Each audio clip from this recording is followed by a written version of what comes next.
Hello everybody, welcome back. This is your tropical update for October 4th. We're currently watching Invest 91L near the Windward Islands today with an aircraft in the system as we speak.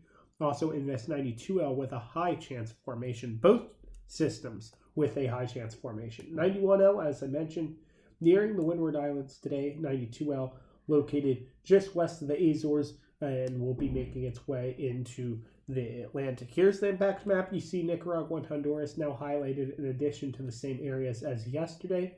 There's a chance this thing survives its trip across the Caribbean, and so we'll continue to monitor that. We'll take a look at the models here towards the end of today's video with respect to 91L and its increased transformation. As we see a lot more convection with the storm today than it had yesterday, and with that, the Hurricane Center increasing the odds to 70% within the next 5 days. Again, we can see flooding, storm surge, and tropical storm force winds over portions of the Windward Islands, as well as the ABC Islands, or Venezuela, Honduras, and Nicaragua. So we'll continue to monitor 91L. The current winds are at 30 miles an hour. As I mentioned, there is an aircraft in there right now investigating the storm, and we'll find out if it gets a name or a number here shortly. So stay tuned. Might take a while.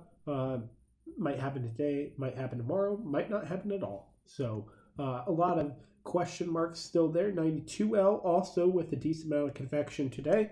80% chance formation within the next 5 days. Model support has generally decreased on this storm though, and increased with 91L as we see from the European ensemble.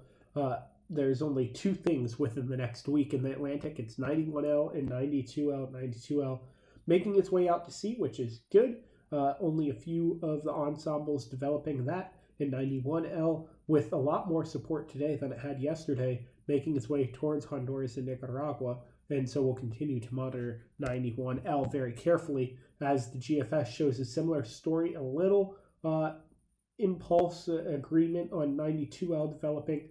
And then beside that, 91L with some sort of something in the Caribbean by almost all of the ensemble members. So we'll just have to see what happens here with 91L as it enters the Caribbean here shortly and see if it survives the unfavorable upper level conditions associated with the storm to see what becomes of 91L. That's all for now. Chris Sixton over there, Catholic Media.